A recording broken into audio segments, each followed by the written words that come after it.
Mr. Wonderful Kevin O'Leary from Shark Tank is making waves in the Beehive State as he's heading up a project of a 40,000 acre data center being constructed in the Box Elder County region.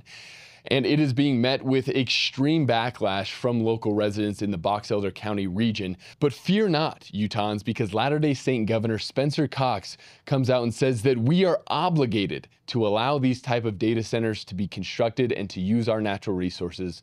And we're going to be taking a look at the reasons that he gives why and if they hold any water.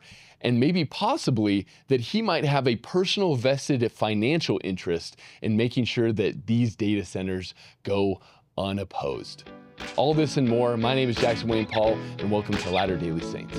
What power shall stay the heavens from pouring down knowledge from heaven upon the heads of the Latter-day Saints?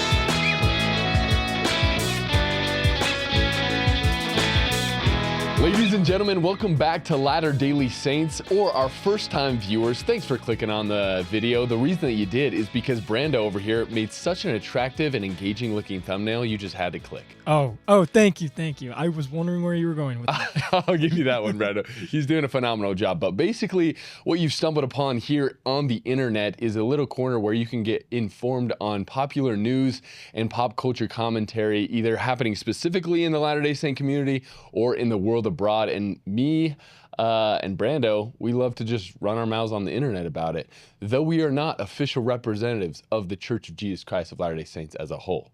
Right, Brando? I am, for sure. Yeah. No, don't clip me for that. No, we are not. But we're grateful for your viewership. And before we get into it, a lot of you headed over to our publishing company, Plain and Precious Publishing, to get stocked up on some incredible books that expound upon gospel knowledge and really dive deep into scriptural topics. And we still have a code set up for the next 24 hours, a Brando 10 for 10% off.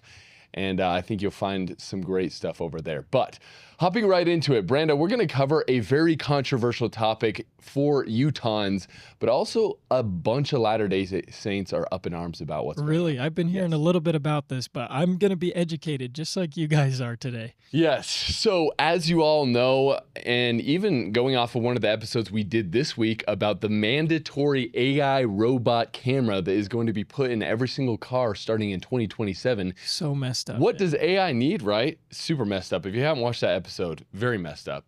What does AI need? It needs a place to store its data, I guess, because what we're basically doing as a society is creating an artificial human that needs a bigger brain to store all of its energy, I guess, is what's happening. Yeah, Okay? I have no idea how it works. Yes. So me being an expert, right? Yes. Essentially, AI, what it needs is these massive data centers to be constructed that then take a whole ton of resources to store all of this digital data that then goes towards monitoring us in our cars, I guess, is part of what it will do, right? Okay. Also, what it will do is make sure that whenever you ask ChatGPT a question or take a picture of a, rash on your arm and say, what is this from? That then the artificial intelligence may answer your question very speedily, okay? Yeah. So essentially what's happening is a massive data center has been approved. It's already been approved. Private land has been allocated. Over 40,000 acres of private land has been allocated for a massive data center to be erected in Box Elder County.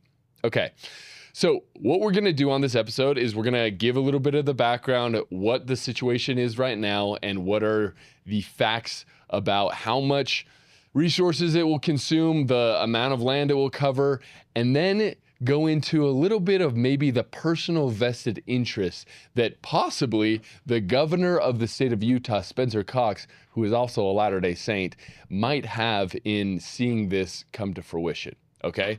And again, we're just gonna take a look at the raw data, the facts, and hopefully give you an opportunity to come to your own conclusions. That's my plan for this episode. Okay. And then we're going to dive into the scriptures to one of the greatest political leaders that has ever lived upon the face of the earth, besides Thomas Jefferson, George Washington. besides the first governor of Utah, Brigham Young. Okay, I was like, All right, let's pull up this first article from ABC News, okay? The title is AI Data Centers in Utah, What We Know and What's at Stake. All righty. So if we scroll down here, it says, what are the planned data centers going? Currently, several data centers are being discussed, planned, constructed, and are in operation across the Beehive State. A full list is available here. And just like always, Brando, he's amazing at linking everything in the description. So it says the most discussed centers currently are planned for Millard County and Box Elder County. In November, Joel Capital Partners broke ground on the site of a multi-billion-dollar AI data center in Millard County.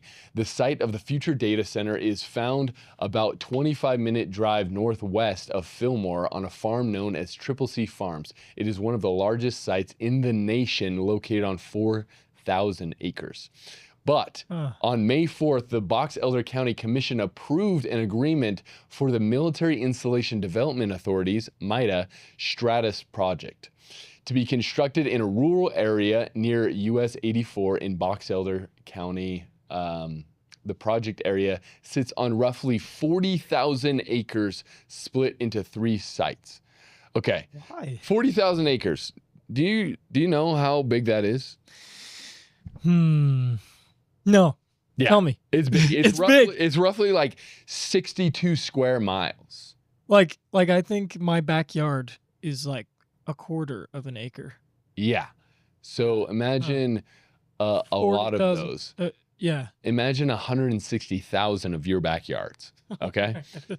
So that's how big this thing is. And now the biggest question is, all right, how is this going to impact the state of Utah, our energy supply, our resources? Because we know this last winter kind of got skimped on with the precipitation and things like that. It snowed one time. Oh yeah. Yeah. It was not a great year for rainfall and snowfall, okay, for Utah. So we already know that we're stepping into a pretty dry summer. Now, how's it going to impact us that we have now are going to have 40,000 acres of Utah land covered with a data center that requires a massive amount of energy? And how much energy, you ask? Brando, if you want to click on the next thing here.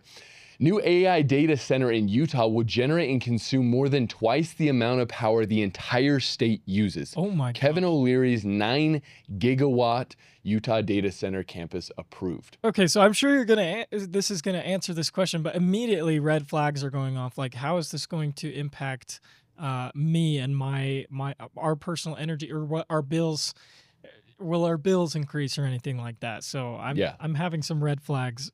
That's a great Alarm question. bells. So if you go back to the ABC article, I think it goes down this vein if we scroll down a little bit, but scroll up right here. All right. Okay. So essentially what's being proposed here is this is going to be built on a plot of land that is allegedly intersecting a natural gas pipeline. So Brandon, to answer your question, the plan is to use this natural gas pipeline to tap into that to create its own source of power and energy so that it's not drawing from the already existing grid in Utah. Okay. Okay? So maybe it won't impact my energy bill or anything like that. Maybe. But here's the question that I would pose, and it's one that I'm going to pose multiple times in this episode. All right, so if you're telling me that we have the capability to build infrastructure that would provide over 2 times the amount of energy that Utah as a state, as a whole, is already utilizing, why would we not prioritize the development of that technology to benefit the actual humans and citizens of Utah, instead of further feeding in to the AI monster that is being created? Because we're just peasants. You know what I'm saying? We're just peasants. Yeah, it's so strange to me. It's like, okay, you're telling me that we have the capability of creating infrastructure that will provide way more energy than we need, which will likely bring down energy costs for Utahns significantly if we were to, build such an infrastructure, right? And instead, then that is going to be used to power these AI computers, this data center, to then further No, that the is a AI monster. good question to right? pose. I mean, we've always tried. Utah has always tried to be on the bleeding edge of things, and it's kind of reflected poorly in the environment here. It's bad air quality here, really Yeah. bad.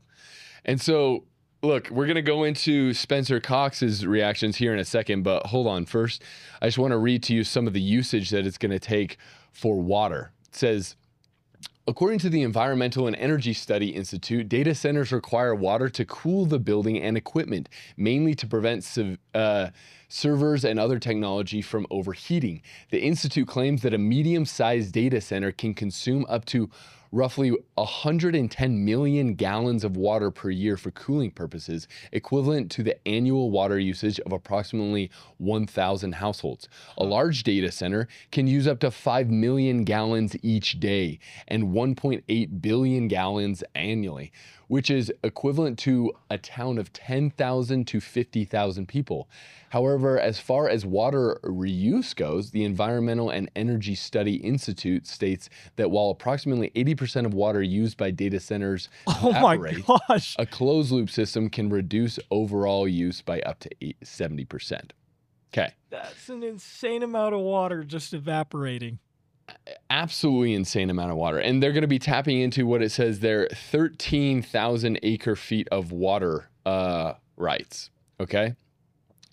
So what we have here is they're going to build this massive data center that then is going to go not to the humans to give water to the humans, but to then give water to the machines to prioritize the development of AI and the machines and give and expand that brain. And which is so interesting as well. It's like if we have the capability to tap into that amount of water that could provide water for tens of thousands of people with the drought that we're experiencing, why would we not want that infrastructure to be used for the benefit of humans? Also, haven't we been told for years now that if the Salt Lake, the Great Salt Lake runs out of water, then essentially a bunch of toxic chemicals are going to be kicked up into the air that are going to be damaging for humans and that we need to save the Great Salt Lake? Have we not been told that? I'm just chuckling over here. You know what I'm saying? Okay. So then let's go. What's that next X link there? All right. So obviously this has kind of happened very, very quickly now, right? And like we said, the Box Elder County Commissioners, which is made up of 3 dudes, all right? They already gave the go-ahead, approved this.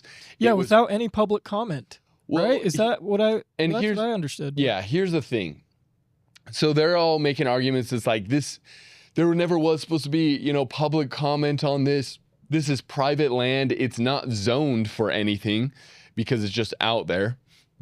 There are some neighboring kind of farms and people that are in the vicinity, but not directly, obviously, on the land that's being sold.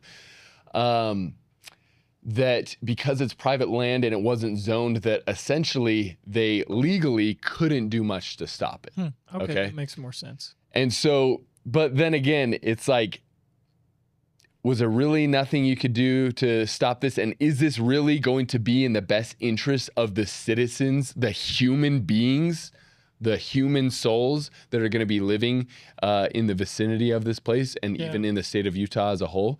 And so then we have Mr. O'Leary, okay? Mr. Wonderful. Mr. Wonderful, who is kind of backing this project and heading this up.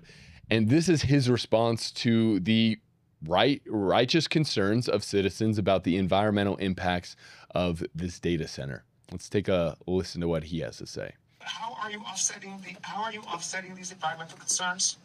Well, I'm actually the only developer of data centers on Earth that graduated from environmental studies.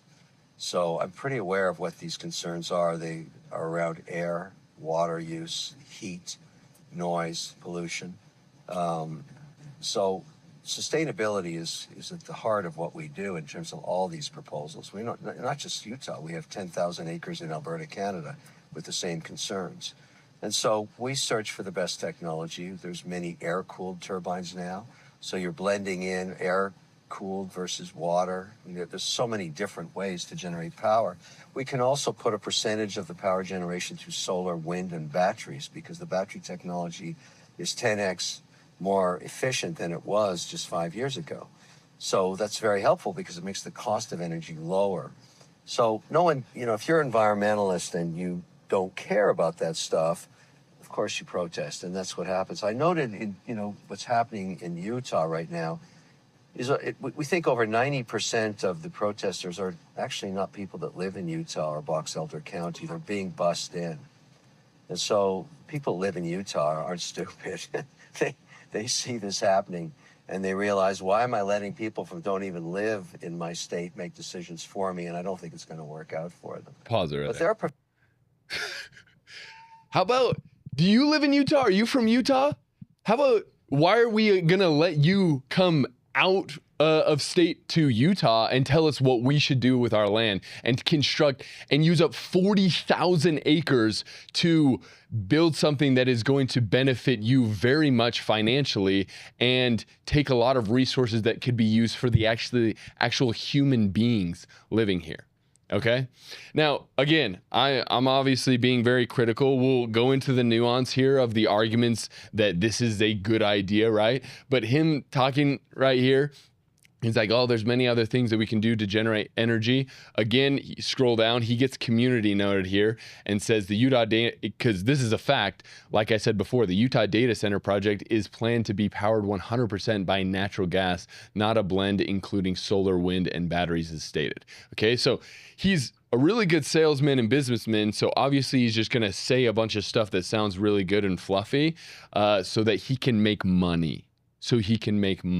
Right?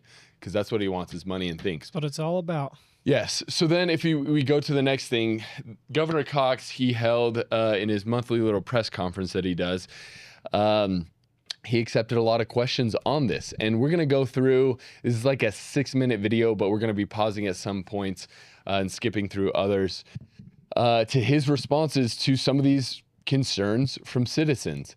And then we're going to go into why maybe he might have a personal vested interest to see that there is no impediments to the construction of this data center. It might shock you, but let's hear what Governor Cox has to say about these concerns. What is your position on the data center in Box Elder County? Sure. Is it being rushed, and would you characterize your discussions with Kevin O'Leary? Yeah. So we've had a few discussions for sure. What I can say is that the discussions have been very positive. Let me back up a little bit and just talk generally about data centers. We've had data centers in this state for a long time. I've been pretty neutral on data centers. I think they're important, but they're not the number one source of economic development for our state by any means, and shouldn't be. Look, we're living through a very interesting time right now. There was an article I read yesterday that said that this is very similar to kind of the nuclear arms race, the nuclear era, 60, 70, 80 years ago. Very different than anything that we've experienced in the past several decades. And there is a national security piece to this that has to be acknowledged. The rate at which machine learning and artificial intelligence is changing, the dangers that poses, and what happens if an adversarial nation gets ahead of us in this space is something that we should all be worried about. And so we have an obligation. I think every state has an obligation when it comes to this space to allow for these types of data centers to be built in their states. We have to do this. We can't just say no and shut the doors and go home and let China win this technology race. So that just can't be an option. And so we have to do this smart. We have to do it in the right places and in the right way. We should not have data centers everywhere, and we should be very careful with our resources. And so those are the conversations that have been had. Unfortunately, there's a lot of really bad information out there about data centers. People are operating off of models and technologies that have changed drastically over the past few years, especially when it comes to water usage. That's one where the numbers are just wrong. There was also a report about warming around data centers that was also deeply flawed, and immediately found out that this is deeply flawed. But everybody just believes it now, that data centers use all the water and destroy everything around them, and that's just not true. And so we're going to have these in our country, and we're going to have some of these in our state. And so the question is, again, where do we put them, and how do we do this in the best way? This is a location where they have water available. It's not taking additional water away from the Great Salt Lake. It's taking water that would be used for other things and using it for a different purpose now. And we have air quality standards that we have to abide by, that they have to abide by. And here's where Utah is really shining. We did something different than other states, and that is we said we're not going to allow these data centers to take all of our power, which will significantly increase the power consumption and the power rates for the people of our state. We're not going to allow that to happen. Again, this is the bad information that keeps getting put out there. So these companies, if and when they decide to build, they're going to have to build their own power supplies. And ultimately, that's good for our state because they're going to put power back on the grid, which will help us keep our power rates lower than anywhere. Before I forget a couple things. Okay. So he starts off by using the tactic of, hey, what if China advances further in technology and AI technology than we do, and therefore then we're going to be posing this like vague, like, oh, then we'll be overtaken, or because they're an adversary that they'll destroy us, something of the sort. Is that kind of what was the vibe that you got? It felt vague to me, but I mean, I understand the sentiment of, yeah, if there is developing technology, then we're the world's #1 superpower. We want to be the one ahead of the game on that. So I think that is a legitimate reason to develop technology, but I do think that it is vague. Like, tell me more about what the threat is of AI technology being developed in these foreign countries, and you can make guesses about what that could be. But you know, at this time, I'm not, from what I'm hearing here, I'm not hearing a lot of substance to that. Not a lot of specific. He's like, there's a national threat, security. Yeah, but don't you think that is like maybe a legitimate reason in principle? Yes, and it could be. The question I would pose is, okay, there's this nuclear type arms race, this AI technology arms race happening here. Race to what? What are we racing towards? The episode that we covered the other day, one of the biggest ways that AI data centers are being used to house footage from all of these cameras that are being implemented across the country, to then, just like Larry Ellison said, all of the citizens will be on their best behavior because we're going to be filming and watching and recording everything. So there's a domestic threat to it. Well, yeah, here's the thing. Well, the people that are using this as a guise of, hey, we're going to keep you safe. Just let us do whatever we want with the land. We'll keep you safe, right? Because there's this huge threat. And, you know, we don't know if they get ahead of us in this arms race, in this AI race, then something bad could happen. And so that could be the way they're dressing it up, whereas the bigger agenda that they have is kind of more hidden or secret. Yes, and what I would propose is, like, is the race just who can get closest to an Orwellian totalitarian society first? You know what I'm saying? Yeah, that's true. Like, the space race was who can get to the moon first, right? Yeah. Who can develop a nuclear bomb What's first? the end of the AI race? Yeah, like, what are we going towards? Who can have AI robots attack each other more sooner? I don't know. Yeah. So the vagaries, I don't appreciate that. So that's just one question I would pose. It's like, what is this all going towards? What are the specifics that contribute to those vagaries that are included in those vagaries that he shared here? You know, but let's continue. Hear what he says. that people have. I have concerns about where we're putting these and when we're putting these. But this is one where we've had conversations recently. Again, this is going through MIDA, so it's a quasi state entity, but I don't have control over that entity. I think I appoint one person to that entity, and so we again we want to we want to make sure that they're doing it the right way, and this is one that I think is going to help our country long term, and that's something that we all have to be a part of. I do. Yes. And to the concerns that it has been rushed, what do you say? Well, what I can say again is MIDA has a process that they go through and hearings that they go through. People have had a chance to provide feedback.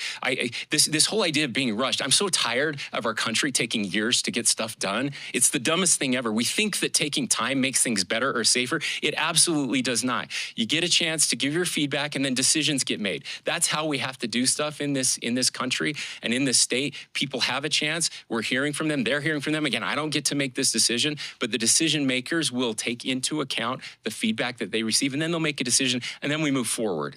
We've let the people against virtually everything destroy our country, destroy our industrial base, destroy our mining base, destroy our housing base, because we can't build anything in this country anymore. And those days are over. We're done with that. We take feedback. We understand what people want. We say no to many things because there is good feedback, but we can't say no to everything.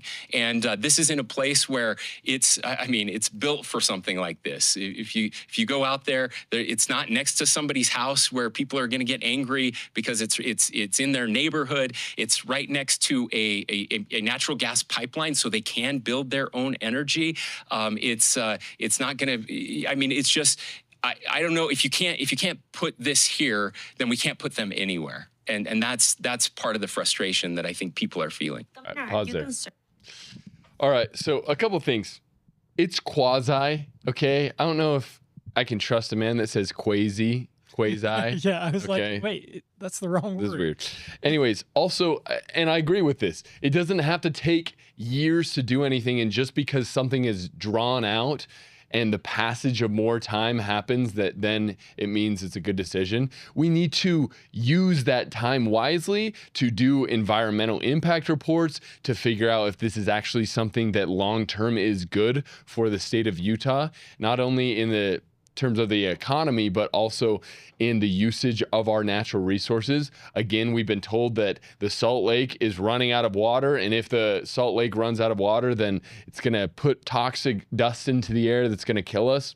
That's what I've been told my whole upbringing, and that we need to save the Great Salt Lake and pump more water in because we're not getting enough.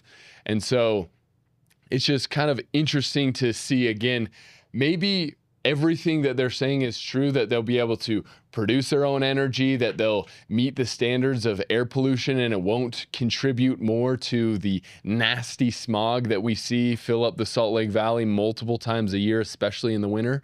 But even if it is true, what's frustrating to me is then I see Spencer Cox just a week prior getting on and being like, this is a collective effort. Governor Cox says water restrictions are coming. High wildfire season is already here. We're not going to watch this video, but basically he goes on talking about how, look, we had a really tough winter. We didn't get a lot of precipitation, and we're going to have to be restricting our water usage. And but we're going to build this data center on 40,000 acres of land, and we're going to give all those water rights to that data center to then fuel the robots and the machines, not the actual humans. And so what's so frustrating to me is it doesn't seem like this is reconcilable much, because if the priority really is what is best for the humans, right? And we are in a water shortage, and just like that, we can build infrastructure that then provides enough water that can power, that can provide up to 10 to 50,000 residents with water. It's like, why would we not want to build infrastructure that would help the actual humans and not just power machines. Yeah, Is that reasonable, Brando? I think that's super reasonable. I don't really know too much about how this is going to work, and so it's happening. I guess we're going to see how it plays out, and at this point, there's not really much that we can do, is there, except find out what's going to happen. Oh, it's already been approved. Yeah. Like the Yeah. private land has already been sold. It's pretty much a done deal. And so I don't know exactly what can be done now. And it's just like the the bill that was passed in 2021 that just kind of slipped under the radar that said after 2027, all U.S. manufactured cars need to have a AI monitoring camera to make sure that people are fit to drive, and it will have a kill switch in it if the robot decides that you cannot drive. Okay. Man. And so I don't really necessarily know what can be done. All I am seeing here is some contradictions that don't quite make sense, but the question remains, is there more to the story when it comes to what possible vested personal interest Governor Cox might have in making sure that this data center gets built flawlessly? Okay, so if we head over to his LinkedIn profile, Spencer Cox, 18th governor of Utah. If we scroll down to his experience, let's look at his career that he's gone through. Okay, so it says that before he was governor, he was county commissioner, then representative of the House of Representatives, and then vice president and general counsel at Centricom Interactive. Centricom. All right. What is Centricom? Brando, click on the next link here. Centricom is a Utah-based company, okay? And it is, like it says here, Centricom is a communication service provider with the second largest fiber optic network in Utah, providing internet service, cable TV, and phone service. They were founded in 1903 as the first independent rural telephone company in Fairview, Utah. Since their founding, they've done a lot of stuff. But basically, one of their big things is fiber optics, producing and installing fiber optic networks. And they have the second largest fiber optic network in Utah. Okay? That's pretty massive. Yeah, I've never heard of them. Yeah, neither have I. And so then when you look into, who owns this? Who's at the C-suite level of this company? If you click the next link, the president is actually a guy named Eddie L. Cox. Huh. He's the Gotta be president a coincidence. and general manager of Centricom, a prominent rural telecommunications company based in Fairview. Wait, what's that thing that says at the end? He is also the father of Utah Governor Spencer Cox. Okay, so we have a fiber optics company that has the second largest fiber optic network in the state of Utah. The president of said company is the father of the governor of the state of Utah. And then if we click on that next link here, data centers, one of the biggest things that it requires is fiber optics to stay connected to the internet and make sure that all of these data center nodes and everything are connected to the actual network that it's going to be contributing to. Okay.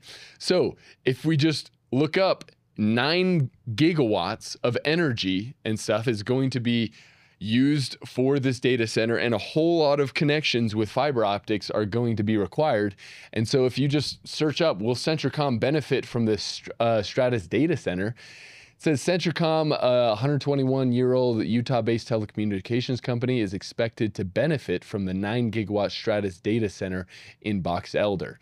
And so it says, as one of the largest data centers in Utah in the world, the 40,000 acre project backed by Kevin O'Leary will likely require significant network infrastructure improvements in the region, providing opportunities for local providers like Centricom.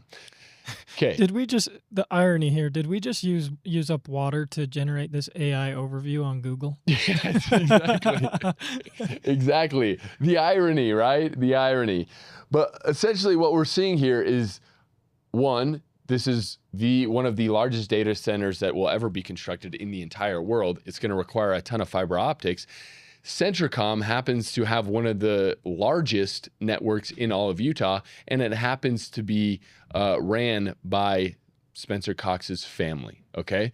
And so how much money is potentially at stake here? Well, there was a deal done recently between Meta and another fiber optic company called Corning, and this came out in January. It says Meta Inc.'s deal to pay Corning up to $6 billion for fiber optic cables in AI data centers. Now, the deal that they did was for a bunch of data centers, but being that this is one of the biggest ones, we're talking of hundreds of millions of dollars, potentially billions of dollars. No, actually, probably just for this one data center, hundreds of millions of dollars in contracts for providing fiber optics will be required. And you think it's maybe possible that a local company that has one of the largest fiber optic networks in the state of Utah might be a candidate to provide some resources?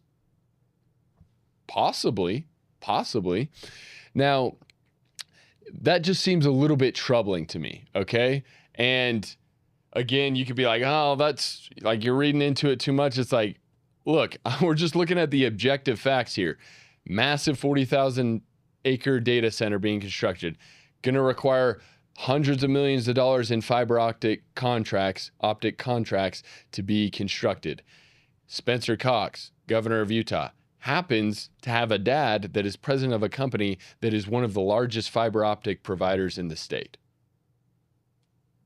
If that doesn't sound a little bit conflict of interesty to you, I don't know. That seems a little bit troubling to say the least.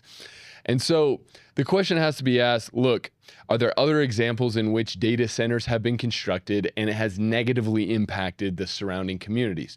Well, there's been a couple of really great reporting videos done on this, and we'll link the full video that this comes from, but we're just going to show you a clip from a little investigative documentary that was done on the impact of these data centers.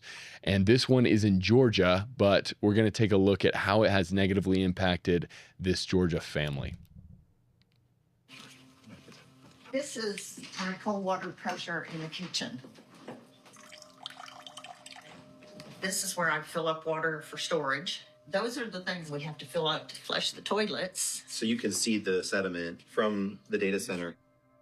Wow, and that's just from the water coming out of your faucet. Yeah, and this is what's in all the pipes.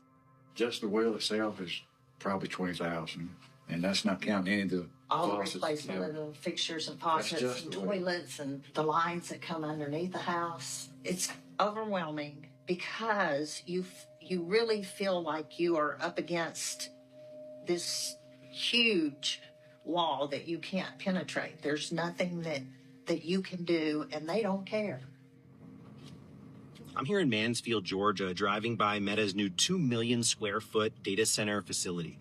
Facilities like this are being used to power things like ChatGPT and other AI tools that are becoming integrated into our daily life. Data centers going to be a very hot item. This entire supercomputer is built to power Grok. We see data centers as the most exciting asset class. Meta is building a 2 gigawatt plus data center that is so large it would cover a significant part.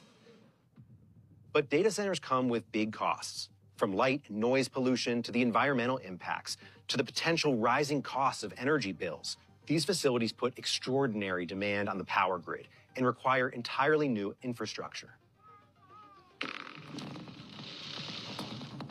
Oh my God.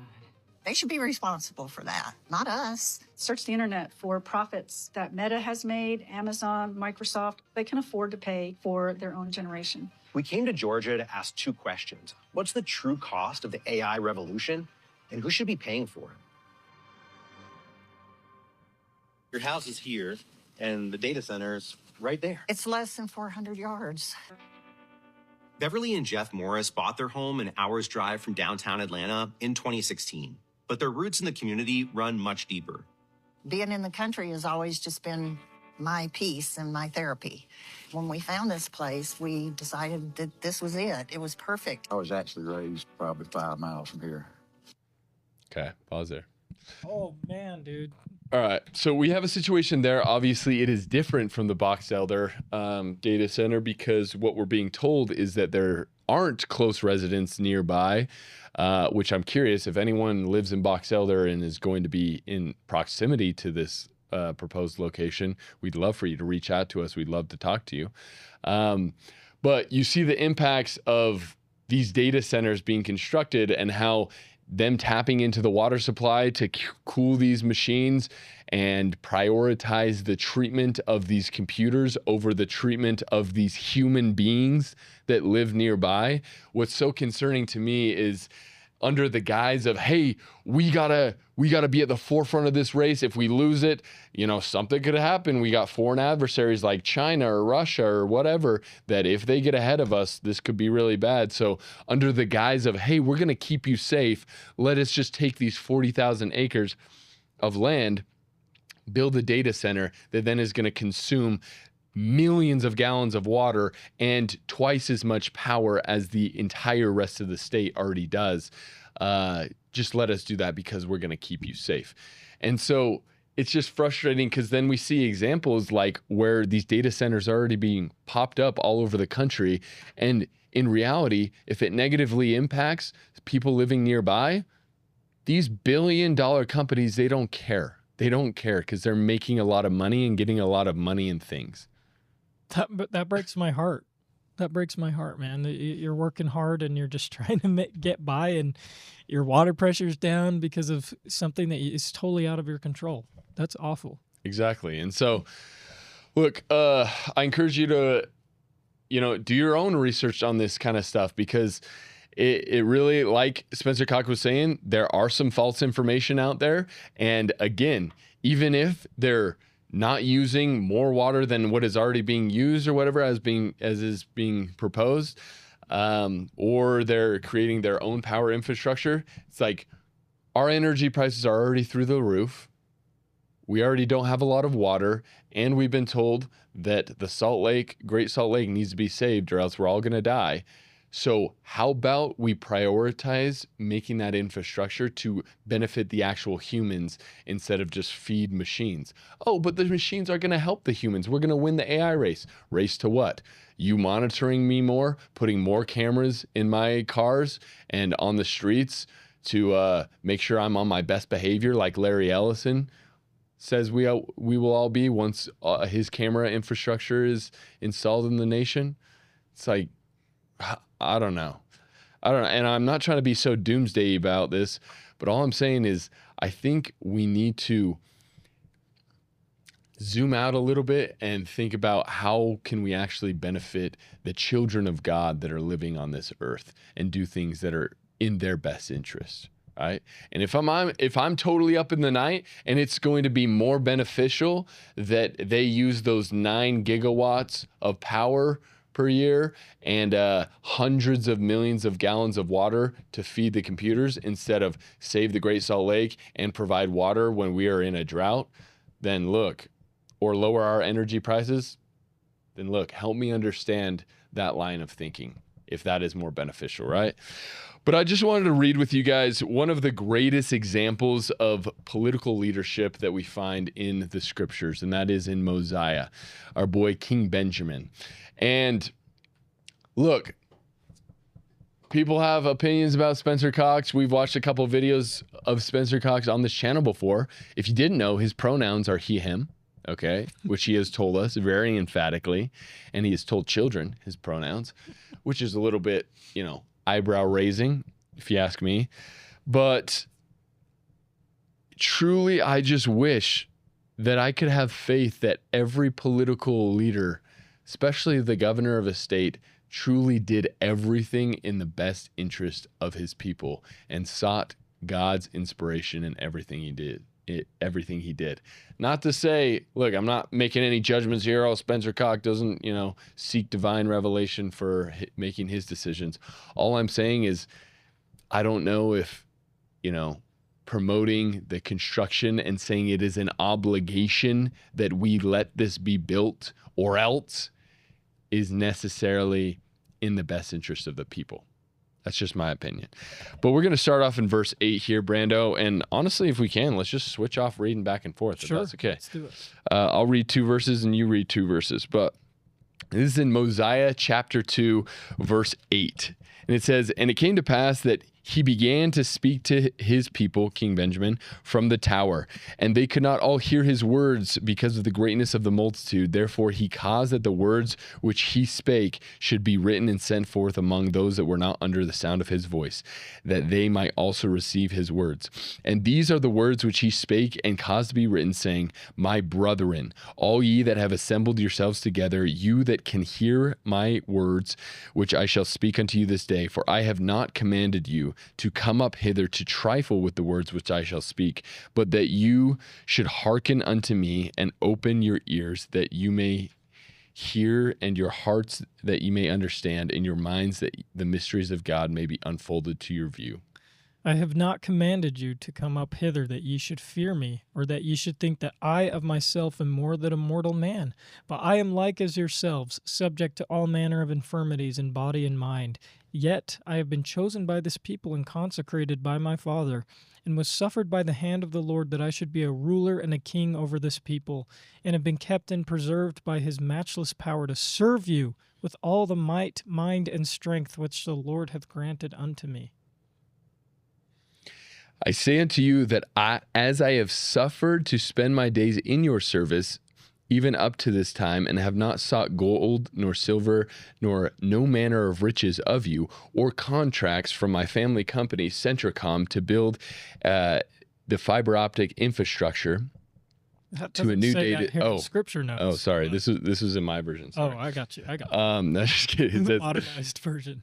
Neither have I suffered that ye should be confined in dungeons, nor that ye should make slaves one of another, or that ye should murder or plunder or steal or commit adultery, or even I have not suffered that ye should commit any manner of wickedness, and have not taught you that ye should keep the commandments of the Lord in all things which he hath commanded you. And even I myself have labored with mine own hands, that I might serve you, and that ye should not be laden with taxes, and that there should be nothing come upon you which was grievous to be borne. And of all these things which I have spoken, ye yourselves are witnesses this day. Yet, my brethren, I have not done these things that I might boast, neither do I tell these things that thereby I might accuse you, but I tell you these things that ye may know that I can answer a clear conscience before God this day. Based. Behold, I say unto you that because I said unto you that I had spent my days in your service, I do not desire to boast, for I have only been in the service of God. And behold, I tell you these things that ye may learn wisdom, that ye may learn that when ye are in the service of your fellow beings, ye are only in the service of your God. Behold, ye have called me your king, and if whom ye call your king do labor to serve you, then ought not ye to labor to serve one another? And behold also, if I, whom ye call your king, who have spent days in your service, and yet has been in the service of God, do merit any thanks from you, oh, how you ought to thank your heavenly king. I love that. So, what a great man. What a great man. Sought the benefit of the people in which he was commanded to serve. And so, look, again, if I'm missing something here, and it truly is in the best interest of the human beings that live in Utah to have those resources allocated to feed machines to then win the AI race that goes to whatever that end is, then help me understand that, okay? Because I would love further understanding. Now, if that's not the case, and truly those millions of gallons of water could go to a better cause, being that we are in a drought, and in the same vein of Governor Cox saying that, look, we're going to have to restrict water usage because we're in a drought, but let's power all these machines. If that doesn't make you a little bit unsettled, I'm interested to hear why, and I'd love to hear your perspective. But just as, all those people that were protesting at the county commissioners vote the other day, I don't know.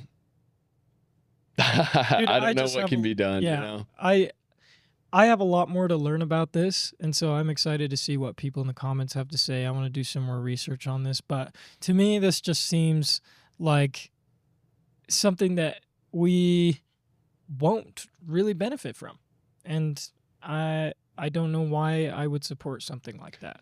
Because you'll get more answers with ChatGPT, okay? That is really appealing. And That is really appealing. More storage for the video cameras that will be monitoring you and your children constantly in your car. Fair enough. Yeah. Yeah, that's fair. So they'll keep you safe. That's how you'll benefit. I feel safer now. We're very facetious on this show, but alrighty, moving into the capstone of our episode, which I have thoroughly enjoyed since we started doing this, but the comment section, okay? Yesterday's video, we talked about the... Wait, what did we talk about? We do so many episodes. We talked about the...